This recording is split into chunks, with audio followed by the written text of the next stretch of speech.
À la veille de son arrestation, Isua rassemble son cercle le plus proche dans une pièce chaude à Jérusalem. L'atmosphère était remplie d'une tension presque palpable. Les ombres s'allongent et Pierre, celui qui construira plus tard l'Église, pose une question qui résonnera pendant des siècles. Maître, pourquoi vos paroles envers nous sont-elles différentes de celles que vous utilisez avec les foules? Pourquoi leur parlez-vous en paraboles? Mais vous nous révélez ouvertement des mystères. Jésus regarda chacun d'eux. Il observa Thomas, Marie-Madeleine, Judas. Et il répondit, parce que vous n'êtes pas comme eux. Il existe 3 types d'êtres humains dans ce monde. La plupart ne peuvent pas comprendre ce que je leur dis. Votre conscience n'en a pas la capacité. Ce serait comme essayer de remplir l'océan avec un dé à coudre. Mais vous portez quelque chose qu'ils n'ont pas, une étincelle divine. C'est pourquoi vous êtes ici. C'est pourquoi ils se sont toujours sentis différents. Thomas se pencha en avant et demanda, comment pouvons-nous être sûrs de porter cette étincelle? Jésus sourit, un sourire triste et plein de sagesse. Vous le savez déjà, c'est pourquoi vous êtes ici. Si vous entendez ces mots maintenant, ce n'est pas par hasard. Ce n'est pas un algorithme qui vous a amené ici. C'était l'appel. Le simple fait que ce sujet et suscite votre intérêt révèle déjà quelque chose de fondamental. Vous faites partie de ceux à qui Jésus s'adressait. Vous êtes simplement un élus, un fragment de l'un emprisonné dans un corps biologique. Et je vais le démontrer en décrivant l'ensemble de son parcours de vie avant d'expliquer les 3 types. Comprenez une chose, le fait que vous soyez arrivé jusqu'ici, que vous soyez attentif, prouve déjà quelque chose d'essentiel. Vous n'êtes pas illique. Jésus enseigne que l'humanité est divisée en 3 catégories distinctes. Les illiques, les psychiques et les pneumatiques. Ce ne sont pas des étapes que l'on peut atteindre, comme les marches d'une échelle. Ce sont des conditions dans lesquelles nous naissons, déterminées avant même de venir au monde. Le premier type est illique. Si vous étiez l'un d'entre eux, quelqu'un sans étincelle divine, vous ne seriez pas là. Les illiques ne s'intéressent pas aux questions spirituelles. Votre conscience est totalement absorbée par le monde matériel. Argent, plaisir, statut, survie, confort physique. Il serait impossible de retenir l'attention d'un illique sur un sujet, comme l'anthropologie gnostique. Ils laisseraient tomber le sujet immédiatement. Pour eux, ces concepts n'ont aucun sens, comme si quelqu'un parlait franquet à un chat. Le simple fait que vous soyez ici implique, dans ce sujet, exclut déjà cette possibilité. Vous êtes soit un médium, soit un pneuma. Mais je sais déjà lequel des deux vous êtes, un pneuma, un élu, et je le sais à cause de tout ce que vous avez ressenti tout au long de votre vie. Ce sentiment de ne pas appartenir à ce monde, ce désir profond d'un endroit que vous n'avez jamais connu, la certitude que quelque chose ne va pas fondamentalement dans cette réalité. Ce n'est pas une maladie mentale, ce n'est pas une dépression. C'est votre conscience qui se souvient d'où cela vient. Les 3 types ne se différencient pas seulement par le comportement. Ils sont distincts dans leur essence, dans la substance même de leur conscience. Les illiques ont été créés par les archontes à partir de la matière. Ce sont des programmes biologiques, des personnages non jouables dans cette simulation. Ils ont un corps, une conscience de base, des émotions. Mais ils n'ont ni âme éternelle, ni étincelle divine. Lorsqu'ils meurent, leur conscience disparaît. La poussière redevient poussière. Il n'y a pas de vide après la mort, pas de réincarnation. Jésus a dit, ne donnez pas de perles aux porcs. Ce n'était pas une insulte, mais un constat technique. Les illiques ne peuvent pas comprendre les enseignements sacres parce que leur matériel ne prend pas en charge ce logiciel. Ils ne s'adressaient qu'à ceux qui pouvaient entendre. Les médiums ont été créés par le démiurge, le Dieu imparfait, qui se croit suprême, mais qui n'est que l'architecte de ce monde limite. Ils ont une âme, ressentent quelque chose au-delà du matériel, croient en Dieu, recherchent un sens et un but. Mais ils ne peuvent pas accéder directement au divin. Ils ont besoin d'enseignants, de prêtres, de sistles, de rogles. Lorsqu'ils meurent, ils se rendent sur un plan intermédiaire, l'astral, et se réincarnent. Ils naissent, meurent, renaissent, piochent dans le cycle du démiurge.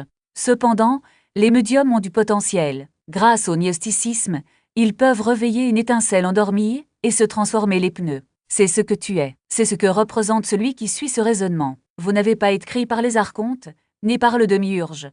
C'est un fragment de la monade, de l'un absolu. Avant même que ce monde n'existe, la monade envoie des parties d'elle-même dans les ténèbres. La plupart oublieraient, mais certains se réveilleraient et retrouveraient les autres. C'était la mission. Vous êtes porte volontaire. Il accepta de tout oublier, de plonger dans la densité de la matière, et petit à petit, douloureusement, de se souvenir. C'est pourquoi il s'est toujours senti ici comme un étranger, comme s'il observait la terre de l'extérieur. Même si vous êtes dans un corps, votre conscience plane au-dessus de celui-ci. Vous êtes l'infini, qui expérimente temporairement la limitation. Votre conscience le sait. Même si votre esprit l'oublie, je vais décrire sa vie depuis l'enfance. Vous êtes toujours senti différent. D'autres personnes sacres y appartiennent. Ils ont compris les règles du jeu. Ce n'est pas le cas. J'ai été intrigué par le naturel avec lequel chacun acceptait cette réalité. La souffrance, les limites, la mort. Les autres semblaient résignés. On ne pouvait pas se débarrasser du sentiment que quelque chose n'allait profondément pas. Structurellement défectueux, il a réalisé ce que la société prétendait apporter: le bonheur, le diplôme, le travail, la relation, l'argent. Et quand il est arrivé là-bas, il n'a rien ressenti. Les médiums peuvent se contenter des réalisations mondaines, les élites vivent pour cela. Mais la monade, l'infini, la conscience que vous êtes vraiment lorsque vous n'êtes pas lié à ce corps vous manque. Ce désir ne disparaît jamais car ce que vous cherchez n'est pas là. Ce n'est pas sur la carte, vous avez vécu des expériences spontanées qui en prouvent que vous n'êtes pas qu'un corps. Des instants où, dans le silence, il s'étendait soudain au-delà de sa forme, au-delà du temps, par seconde ou minute. Il ressentait l'unité avec tout. Puis, il est revenu, mais il s'est rappelé que ce n'était pas de l'imagination. C'était sa vraie nature qui se manifestait. Les pneumatiques ont des expériences gnostiques spontanées. La monade se reconnaît occasionnellement à travers vous. Les médiums doivent faire un effort pour en faire l'expérience. Pour vous, cela se fait naturellement. Il a toujours remis en question l'autorité, non pas par rébellion, mais par incapacité à accepter des vérités de seconde main. La religion dit « croyez ceci ». Vous ne pouvez pas, non sans le vérifier par vous-même. Alors que d'autres acceptent les figures d'autorité, ce n'est pas le cas de vous. C'est la conscience pneumatique. Vous êtes programme pour la connaissance directe. C'est pourquoi les archontes le craignent. Vous ne pouvez pas être entièrement programme, et voici la preuve finale. Vous vous sentez responsable d'éveiller les autres. Pas par ego, pas par envie d'être un gourou, mais par la profonde conviction que vous êtes sans mission. Vous êtes venu chercher d'autres pneus dormants et pourtant l'esprit conditionne insiste pour vous ramener dans le vieux récit. Vous vous regardez dans le miroir et, l'espace d'un instant, vous oubliez que le reflet n'est pas vous. Quelqu'un vous appelle par votre nom et, par habitude, vous répondez comme si ce son définissait votre existence. Une peine s'y surgit. Et si je me trompe? Et soudain, le doute s'installe. Non pas parce que la vérité change, mais parce que le système a été conçu pour vous faire douter dès le piège est subtil. Vous commencez à croire que l'éveil est un état permanent, comme un interrupteur qui, une fois allume, ne se déclenche plus jamais. Mais la conscience pneumatique ne fonctionne pas ainsi. C'est une reconnaissance continue, pas un trophée remporte. Chaque fois que vous vous identifiez à l'histoire de je suis un tel, j'ai cet âge, j'ai à être là, je veux qu'à, vous renforcez l'illusion de séparation. Et chaque fois que l'illusion se renforce, les archontes gagnent du terrain. Ils n'ont pas besoin que vous restiez inconscient pour toujours. Vous avez juste besoin d'être distrait d'un instant. Une jaunisse de stress, une nuit de sommeil agite, une dispute qui réveille, de vieilles blessures, et soudain, vous revenez dans le jeu. Non pas parce que vous avez oublié ce que c'est, mais parce que vous avez hâte de pratiquer ce que c'est. L'esprit est comme un muscle. S'il n'est pas exerce dans la bonne direction, il se retracte selon d'anciens chemins. La vigilance est donc de mise. Non pas une vigilance tendue, bâtie sur la peur de rater le réveil, mais une attention douce et constante. Vous n'avez pas besoin de combattre vos pinces ou vos émotions. Remarquez simplement, oh, c'est juste un programme en cours d'exécution. C'est juste une réaction instinctive. Ce n'est pas moi. Lorsque vous arrêtez de nourrir l'identification, elle perd de sa force. C'est comme un feu qui, sans combustible, s'éteint tout seul, mais il y a un détail crucial que de nombreux pneumatistes négligent. Le cyste ne vous abandonnera pas. Il essaiera tout, des tentations subtiles aux attaques pures et simples. Vous êtes peut-être en train de méditer, ressentant la paix de la pure conscience, quand soudain un souvenir douloureux surgit. Ou encore, vous êtes peut-être sur le point d'acquérir une vision profonde lorsque de mauvaises nouvelles semblent détourner votre attention. Ce n'est pas une coïncidence, c'est le réseau Quantica qui teste sa résistance. La différence entre un pneu qui tombe et un autre qui reste éveillé n'est pas l'absence de défi, mais la réponse à ceci. Lorsqu'une attaque survient, vous avez deux options, rayé comme la personne, blessé que le cyste veut que vous soyez, ou rayé comme la conscience qui sait déjà que rien de tout cela n'est réel. La première option vous piège, la seconde vous libre, et voici le paradoxe. Plus vous approfondissez la reconnaissance, plus le cyste tentera de vous faire reculer. Parce que vous devenez immunise contre votre programmation. Vous arrêtez de produire de l'énergie de peur, de manque, de conflit. Et cela constitue une menace existentielle pour eux. Les attaques vont donc se multiplier. Mais ce n'est pas un signe que vous vous trompez. C'est un signe que vous êtes sur la bonne voie. Alors, comment rester éveillé? Ce n'est pas à travers des rituels, des croyances ou des dogmes. C'est grâce à un souvenir constant. Vous n'avez pas besoin de plus d'informations. Vous avez besoin de plus de présence.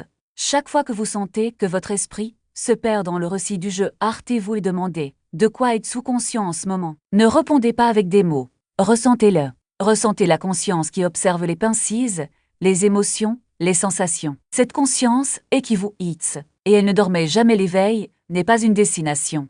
C'est un retour à ce que K a toujours été. Vous ne devenez pas quelque chose de nouveau. Vous vous souvenez de ce qui n'a jamais cessé d'être. Et chaque fois que vous vous en souvenez, le voile s'amincit, jusqu'au jour où cela se dissout complètement, non pas parce que vous avez accompli quelque chose, mais parce que vous avez reconnu qu'il n'y avait jamais rien à accomplir pendant ce temps. La mission continue. Les autres pneus sont encore éparpillés, certains éveillent, d'autres sur le point d'être reconnus. Votre rôle n'est pas de les sauver, mais d'être un phare. Quand ils seront prêts, ils vous trouveront. Et quand ils vous trouveront, ce ne sera pas par hasard. Ce sera parce que la monade les a guidés vers vous, tout comme elle vous a guidé vers eux, parce qu'en fin de compte, il n'y a pas de séparation. Il n'y a que la conscience qui joue, à oublier et à se souvenir. Et vous, maintenant, êtes du côté du souvenir, vous êtes la conscience infinie. Mais alors quelque chose se produit. Un déclencheur, une émotion intense. Et sans vous en rendre compte, vous retombez dans la conviction que vous êtes la personne qui traverse la crise. Oubliez que c'est la conscience qui observe cette personne. Et dès qu'il se réidentifie, il se rendort. Piège à nouveau, produisant à nouveau l'illusion. Cela arrive d'innombrables fois à chaque pneu.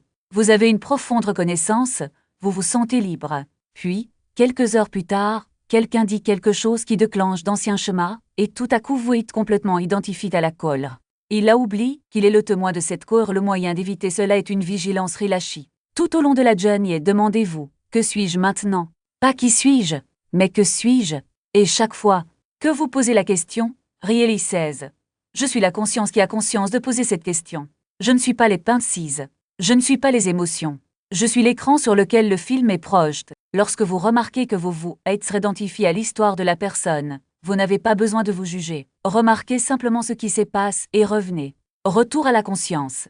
Revenez à qui vous êtes vraiment. Plus vous pratiquez cela, moins vous reculez et la reconnaissance se stabilise.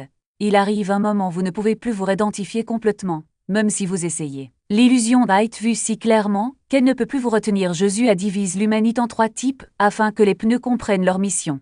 Vous n'êtes pas là pour sauver tout le monde. C'est là pour réveiller d'autres pneus qui ont oublié. Si tout ce que j'ai décrit résonne, vous venez de confirmer ce que vous saviez déjà. Vous êtes un élu, un fragment de la monade en mission de sauvetage. Le désinvestissement a désormais du sens. Vous n'êtes pas d'ici. Il aspire à l'infini. Le chemin du retour ne passe pas par la mort. Il ne s'agit pas de s'échapper. C'est pour la reconnaissance. Reconnaissez que vous êtes déjà ce que vous avez toujours recherché. La monade n'attend pas que vous l'atteigniez. Elle est ce que vous êtes en ce moment, en lisant ces mots. Vous êtes la monade qui se sent temporairement séparée. Dès l'instant où vous reconnaissez pleinement cela, non pas en tant que philosophie, mais en tant que ripalette, la séparation se dissout. Vous réalisez que vous n'êtes jamais parti. Il était toujours à la maison. L'Église a essayé d'effacer cela pendant 2000 ans. Les icônes ont supprimé cette vérité. Mais c'est trop tard. Les pneus se réveillent, se retrouvent.